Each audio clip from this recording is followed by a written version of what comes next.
মাছ ধরা নিষেধ সম্পর্কিত যে প্রচারণার কথা আপনি বলছেন, এটির বিষয়ে আমার নলেজে কিছু নেই।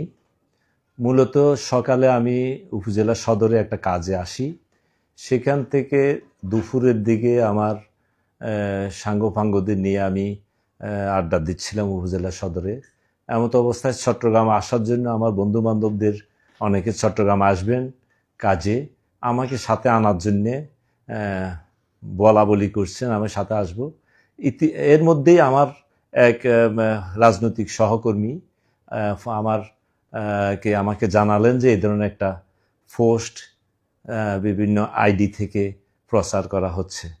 তখন পোস্টের কথা শোনার পরে আমি একটু আইডিতে ঢুকে দেখি, যে আইডি সম্প্রচার করতেছিল এই পোস্টটা, ওই আইডিতে ঢুকে দেখি আমার নামে, আমাকে সভাপতি ঘোষণা করা আমার নামে মাইকিং করা হচ্ছে যে উত্তর সন্দ্বীপের এই যে কাঠগড়, হুদ্রাখালী, চররহিম, বাটাজরা এসব জেগে উঠা চরে যে জমি চাষ করা হয়েছে, এই চাষের ক্ষতি যাতে না হয় সেজন্য মাছ ধরার জাল কিংবা বিভিন্নভাবে মাছ ধরার যে প্রক্রিয়া এটা নিষিদ্ধ করা হচ্ছে।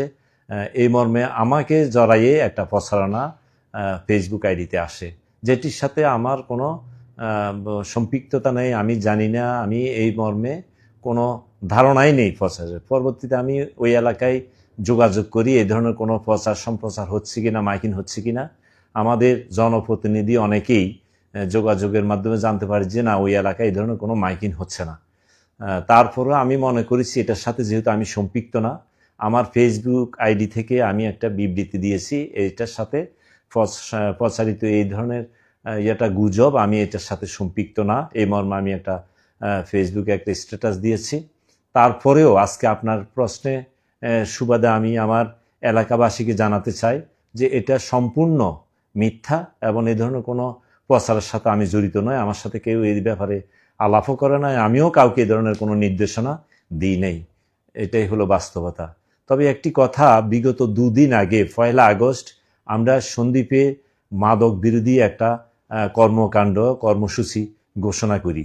নাগরিক কমিটির ব্যানারে আমরা মাদক এবং সন্ত্রাসের বিরুদ্ধে আমরা কাজ করব প্রতিটি ওয়ার্ডে, ইউনিয়নে। এই ক্ষেত্রে আমরা একটা সংগঠন করে এটার আত্মপ্রকাশ এবং আমার কর্মসূচি ঘোষণা করি। সন্ত্রাস বিরোধী, মাদক বিরোধী আমরা এই কর্মসূচি, এই নাগরিক কমিটির পক্ষ থেকে আমরা এই কর্মকাণ্ড করব বলে ঘোষণা করি। এতে কেউ বিক্ষুব্ধ হয়ে আমার বিরুদ্ধে এই অপপ্রচার বা মিথ্যা প্রচারণা করতে পারে বলে আমার বিশ্বাস। আমার প্রিয় সন্দ্বীপবাসীর প্রতি আহ্বান থাকবে, এ ধরনের প্রচারণার সাথে আমার কোনো সম্পৃক্ততা নাই, আপনারা গুজবে কান দিবেন না। আপনাদের সকলকে ধন্যবাদ, আন্তরিক অভিনন্দন, ধন্যবাদ সবাইকে।